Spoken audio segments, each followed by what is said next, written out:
ৰাজ্যজুৰি এতিয়া চৰ্চিত হৈ আছে গো মাংস নিষিদ্ধ হোৱা কাৰ্য আৰু এসমূহৰ মাজতে দেখিবলৈ পোৱা গৈছে ধুবুৰীৰ এটা দুৰ্গা মন্দিৰত পেলাই থৈ গ'ল গৰুৰ মুণ্ড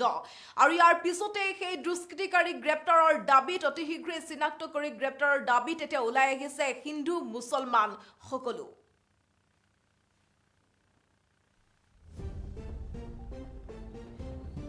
ভয়ংকৰ পৰিস্থিতিৰ দিশে ৰাজ্য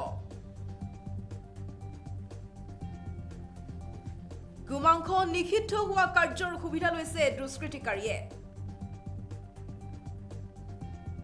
এবাৰ ধুবুৰীৰ দুৰ্গা মন্দিৰত দুষ্কৃতিকাৰীয়ে পেলাই থৈ গ'ল গৰুৰ কটামুণ্ড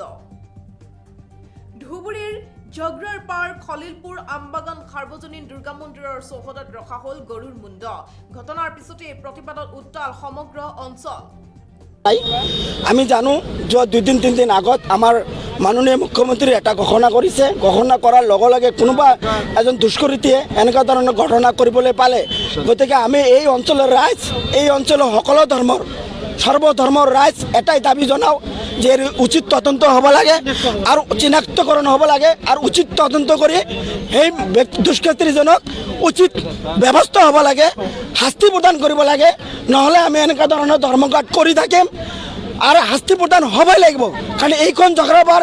সেই জগৰাবাৰ নহয় যিখন জগৰাবাৰত আমি সকলোৱে মিলিজুলি ইয়াতে বাস কৰোঁ সেইখন জগৰাবাৰত কোনোবাই যদি বেয়া কাম কৰিবলৈ লিপ্ত হ'ব চেষ্টা কৰে আমি কেতিয়াও সহ্য কৰিব নোৱাৰিম আৰু সহ্য নকৰোঁ ইয়াৰ বিহিত ব্যৱস্থা চৰকাৰে ল'বই লাগিব আমি মাননীয় মুখ্যমন্ত্ৰী ডাঙৰীয়াক অনুৰোধ জনাইছোঁ যে এনেকুৱা ধৰণৰ বেয়া কামৰ পৰা বিৰত থাকিবৰ কাৰণে এনেকুৱা ধৰণৰ আইনত তাক দণ্ডিত কৰিব লাগে যি দণ্ডিত আমাৰ জগৰাবাৰবাসী মানুহ এটা সুবিধাজনক যদি শান্তি পায় যাতে এনেকুৱা ধৰণৰ দুষ্কৃতি আৰু কৰিব নোৱাৰে কেতিয়াও কৰিব নোৱাৰে